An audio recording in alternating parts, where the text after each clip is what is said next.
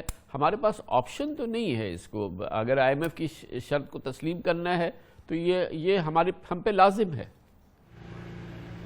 دیکھیں $1 ارب کے لیے, دیکھیں اگر IMF آپ کو $50 ارب دے رہا ہوتا ہے اس وقت اور کہہ دیتا ہے کہ ٹھیک ہے ہم آپ کو اتنا قرضہ دیتے ہیں, میں کہتا کہ چلیں ٹھیک ہے یہ جو اصلاحات کر رہے ہیں یا یہ جو انہوں نے فیصلے اٹھائے ہیں یہ اٹس ورتھ اٹ. لیکن اگر $1 ارب کے لیے یہ جس کلہاڑی سے اور جو یہ کہہ رہے تھے جو سونامی لوگوں پہ ڈال رہے ہیں وہ جائز نہیں, کسی طرح سے جائز نہیں. لیکن ہمارے بیرونی قرضوں کی ادائیگیاں کرنی ہے نا ڈاکٹر صاحب, اور اس کے لیے ہمیں بہرحال IMF پروگرام اس لیے چاہیے کہ multi lateral institution, world bank, ADB, IIB, دوسرے تمام مالیاتی ادارے, انٹرنیشنل مارکیٹ کہتی ہے کہ اگر آپ IMF پروگرام کے تحت ہے تو آپ ایک نظام کے تحت چل رہے ہیں, پھر وہ ہمیں دیں گی, وہ ہمیں قرضے ملیں گے تو ہم اپنے قرضوں کی ادائیگی کریں گے. تو ہمیں IMF کی ضرورت ہمیں ہے, IMF کو ہماری ضرورت نہیں ہے. ہمارے پاس کوئی چوائس نہیں تھی. بالکل نہیں, میرے خیال ہے چوائس تھی. پہلے تو یہ دیکھ لیں کہ یہ بار بار کہا جاتا ہے کہ IMF کے اگر ہم شرائط مان لیں گے IMF سے $1 ارب آئیں گے, ورلڈ بینک بھی دے دے گا, دوسرے جیسے آپ نے کہا دوسرے ادارے بھی دے دیں گے. لیکن یہ اگر کل ملا کے $3 ارب یا $4 ارب آ جاتے ہیں 2-3 سال کے لیے, اور یہ بھی یاد رکھیے گا کہ یہ مزید قرضہ ہے, یہ قرضہ لینے کے لیے قرضہ دینے کے لیے قرضہ لیا جا رہا ہے, تو یہ بڑے افسوس کی بات ہے. اور یہ شرائط دیکھیں, یہ مجھے سمجھ نہیں آتی, جیسے آپ بھی بات کر رہے ہیں اور لوگ بھی بات کرتے ہیں کہ ہمیں IMF کی شرائط ماننی پڑیں گی, لیکن جو ملک, جو لوگ جن پر اتنا بھاری بوجھ پڑ رہا ہے, جو مہنگائی ماچس سے لے کے نمک سے لے کے انفنٹ فارمولا پہ جا کے 17%, 10%, 15% وہ لگایا جا رہا ہے ٹیکس, تو اس میں پھر بچے گا کیا؟ عوام کیا بچے گی, ملک کیا بچے گا, معیشت کیا بچے گی؟ دیکھیں آپ ایک چھوٹی سی چیز دیکھیں جو اس میں انہوں نے کل کی ہے, جس کا آپ نے ذکر کیا تھا لیکن وضاحت کی ضرورت ہے. اس وقت جو ہے ہماری معیشت چلتی ہے یہ IT پر, لیپ ٹاپس پہ, موبائل فونز پر, انٹرنیٹ پہ, ان چیزوں پہ, اور اگر یہ اس کی بھی ریٹ اگر آپ بڑھانے لگ جائیں گے تو نہ ملازمت بڑھے گی, نہ تعلیم میں اضافہ ہوگا. تو یہ آپ بہت شارٹ ٹرم فیصلے کر کے پورے ملک کو داؤ پہ لگا رہے ہیں, پورے جو ہماری نسل ہے, نوجوان نسل ہے, اس کو داؤ پہ لگا رہے ہیں. میں ایک تعلیمی ادارے میں کام کرتا ہوں, وہاں پہ ہر بچے کو ضرورت ہے کہ اس کے پاس ایک موبائل فون ہو, ایک لیپ ٹاپ ہو, کمپیوٹر ہو. آپ اس میں 10% اضافہ کر رہے ہیں, پھر آپ کہتے ہیں ہم تعلیم بڑھانا چاہتے ہیں. آپ یہ کہتے ہیں کہ ملک کی جو صحت کی صورتحال اتنی بری ہے, آپ بنیادی چیزوں پہ آپ ٹیکس لگا لیتے ہیں. تو آپ یہ بھی تو دیکھیں نا یہ کس طرح کیا جا رہا ہے. اچھا یہ میں ماننے کے لیے تیار ہوں کہ یہ جو بڑی بڑی مہنگی گاڑیاں ہیں اس پر آپ ضرور ٹیکس لگا دیں. پھر یہ کیا کرتے ہیں کہ سولر پینلز پہ ٹیکس لگا لیتے ہیں. پھر یہ کہتے ہیں کہ جو آپ کی الیکٹرانک گاڑیاں آتی ہیں اس پہ لگا لیتے ہیں. تو پھر یہ اس طرح کی چیزیں, مثلا یہ کروڈ آئل پہ انہوں نے پہلے 17% ٹیکس تھا, وہ ایگزیمپٹ کر دیا. تو یہ بالکل غلط ڈائریکشن میں جا رہے ہیں, بالکل غلط ایمفسس کر رہے ہیں. تو اصل بات تو یہ ہے, یہ نہیں کہ آج ہمیں $2-3 ارب مل گئے تو آج تو مل گئے, ہمارے جو قرضے ہیں ان میں اضافہ ہو گیا, وہ بھی واپس کرنے پڑیں گے. تو آپ اگر بنیاد کو تباہ کر رہے ہیں آج کی مصیبت سے بچنے کے لیے, تو آپ اپنے آپ کو مزید ڈبو رہے ہیں. میرا خیال ہے کہ پورا اس کا فوکس غلط ہے اور انہوں نے کچھ سوچا بھی نہیں. تو کیا افسوس کی بات تو یہ ہے. ظہیر صاحب یہ فرمائیے گا کہ کیا کیا جا سکتا تھا؟ ہم IMF پروگرام میں نہ جاتے, یہ ایگزیمپشنز ختم نہ کرتے, ہم اپنے قرضوں کی ادائیگی جو ہمیں کرنی ہم نہ کریں گے تو ہم ڈیفالٹ کر جائیں گے. تو کیا ڈیفالٹ کر جائیں ہم؟ کیا ہم یہ اپنے وقت پہ قرضے ادا نہ کریں, اور نہ کریں تو کیا کریں؟ دیکھیں ہم تو بالکل ان کے محتاج ہو گئے ہیں. یہ ایک دن یہ نیشنل سیکیورٹی پالیسی بنتی ہے, اگلے دن جو ہے IMF کے بالکل ہم اپنی گردن نیچے کر دیتی ہیں. اور تو مسئلہ یہ ہے کہ آپ بالکل صحیح کہہ رہے ہیں کہ ہم کیا کریں. میرا تو یہ خیال ہے کہ IMF کے ساتھ یہ جو معاہدہ جو 1 سال سے بالکل رکا ہوا تھا, اس کو ہم کو چلنے دیتے اور IMF کے پاس نہیں جاتے. IMF کے پاس جانے سے ہمارے مسائل حل نہیں ہوں گے، مسائل میں بہت زیادہ اضافہ ہوگا، اور ہم ڈیفالٹ نہیں کرنے والے، اور ڈیفالٹ ابھی نہیں کریں گے۔ ہمیں جو پیسے واپس کرنے وہ ہمیں واپس کرنے پڑیں گے، اور یہ IMF اور ورلڈ بینک 1 2 3 ارب ڈالر دینے سے کچھ نہیں ہونے والا۔ ایک میرے خیال سے جو بہت بڑا مسئلہ رہا ہے سر، اس سال ہمیں 27 ارب ڈالر دینے ہیں، 27 ارب ڈالر کی ہمیں ادائیگیاں کرنی ہیں اپنی ایکسٹرنل لائبلٹیز میں، 1 2 3 ارب کی بات نہیں ہے۔ اور بالکل میں یہ کہہ رہا ہوں کہ 3 ارب جو ہمیں ملنے والے ہیں وہ 27 ارب واپس نہیں کر سکتے۔ مسئلہ یہی ہے، یہ ہر سال یہی ہوتا ہے کہ ہمیں 20 15 18 ارب واپس کرنے ہوتے ہیں، اور ہم 2 3 4 ارب لے لیتے ہیں اور اس کو واپس کرنے کی کوشش کرتے ہیں۔ میرا خیال ہے ہمارے قرضے بڑھتے جائیں گے، ہم قرضے لیتے رہیں گے، کیونکہ ہم کسی بنیادی اصلاحات کی طرف نہیں جا رہے۔ IMF کے ساتھ ہمیں رشتہ بالکل منقطع کر دینا چاہیے، بالکل ختم کر دینا چاہیے۔ سب سے پہلی چیز اس حکومت کو یہ کرنی چاہیے کہ یہ جو اپوزیشن کی پارٹیز ہیں ان کو مل کر بات کریں، کہیں کہ یہ دیکھیں آج یہ حکومت میں ہے، 1.5 سال کے بعد کسی کو نہیں پتہ کون سی گورنمنٹ آئے گی، مل کر بات کریں اور یہ مستقبل کی بات کریں، اور ایسی یہ ساری پولیٹیکل پارٹیز کو کچھ ایسے فیصلے کرنے پڑیں گے جو پاکستان کی عوام کے فائدے میں جائیں۔ یہ آج کا فیصلہ تو ہو گیا، IMF کو خوش کر دو، 12 جنوری کو 1 ارب اور 3 اور 4 ارب مل جائیں گے، لیکن اس سے جو مزید نقصان ہوگا اس کا کون پورا سیاسی کرے؟ جماعتیں کب کریں گی سر یہ جو کیش ان سرکولیشن ہے، جو کہ ہر چیز ہم کیش سے لے رہے ہیں، کیش سے دے رہے ہیں، کیش خرید رہے ہیں، کیش گھر میں رکھ رہے ہیں، کیش کچھ گھما رہے ہیں، کیش کی وجہ سے ہمارا جو ٹیکس ٹو GDP ریشو ہے وہ ابھی بھی بڑھنے کے باوجود جو ہے وہ ڈیزاسٹرس لیول پر ہے۔ تو یہ کیسے، اس سے چھٹکارا کیسے حاصل کریں؟ جب تک اتنی میسو کیش انڈاکیومنٹڈ اکانومی ہوگی تو اس کے یہ ابراز اور یہ جو اس کے ناصور ہیں تو نمایاں ہوتے ہی رہیں گے نا۔ نہ صرف کیش بلکہ ڈالر والے کیش، آپ بالکل صحیح کہہ رہے ہیں کہ جن لوگوں کے پاس کچھ روپے تھے انہوں نے جلدی سے ڈالر خرید لیے، کیونکہ ان کو پتہ ہے ڈالر کا ریٹ بھی آگے جائے گا، اگلے 3 4 مہینے میں جائے گا، شاید اگلے ہفتے نہیں، 2 ہفتے میں نہیں، لیکن آگے جائے گا۔ ڈاکیومنٹیشن بہت ضروری ہے، اس کے بغیر کچھ نہیں ہو سکتا، ملک آگے نہیں بڑھ سکتا۔ اور آپ بالکل صحیح کہتے ہیں، مجھے اس سے کوئی اختلاف نہیں ہے کہ ہر جگہ ڈاکیومنٹیشن ہونی چاہیے، ہر جگہ پکڑنا چاہیے، ہر جگہ ٹیکس جو لاگو کیے ہیں وہ جمع ہونے والے کرنے چاہیے۔ لیکن یہ ایک بہت بڑا مسئلہ ہے اور پولیٹیکل پارٹی ساری سمجھتی ہیں، سب جانتی ہیں۔ آج کل تیزی ہے، بات چیت نہیں ہو رہی، اختلافات زیادہ ہیں، نو کانفیڈنس موشن کی باتیں ہو رہی ہیں، تو یہ ظاہر ہے سیاست بھی ہوتی ہے، اقتصادی صورتحال بھی ہوتی ہے، سیاست آتی جاتی رہتی ہے، لیکن اقتصادی صورتحال صرف ایک رخ میں جا رہی ہے، وہ نیچے کی طرف جا رہی ہے، کیونکہ اس پہ کسی کا کوئی کنسنسس بھی نہیں۔ کیا یہ جو بار بار چارٹر آف اکانومی کی بات ہوتی ہے، اور چارٹر آف اکانومی جمہوریت میں جہاں پر ظاہر ہے کہ ایک میسو خلیج ہوتی ہے اپوزیشن اور حکومت کے درمیان، لیکن کیا ہمارے پاس دنیا میں ماڈلز ایسے ہیں کہ جہاں پر ممالک نے کم از کم معیشت کے معاملے پہ یا کلیدی قومی سلامتی کے معاملوں پر ایک دوسرے کے ساتھ اپوزیشن اور حکومت نے کسی ایک صفحے پر وہ رہے ہوں، یا کوئی ان کا kind of charter of economy یا چارٹر آف نیشنل سیکیورٹی ہو؟ کیا ہمارے پاس اس قسم کے ماڈلز ہیں دنیا میں؟ ہر جمہوری حکومت ملک میں حکومتیں آتی ہیں جاتی ہیں، لیکن ان کی اقتصادی پالیسی چلتی رہتی ہے۔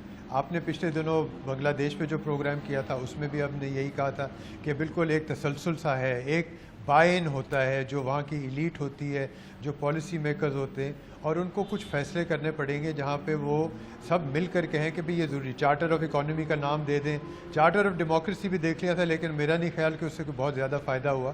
ایک اچھی کوشش تھی، شروع ہوئی، اس کے بعد بہت ساری وجوہات کے بنا پہ وہ ختم ہو گئی۔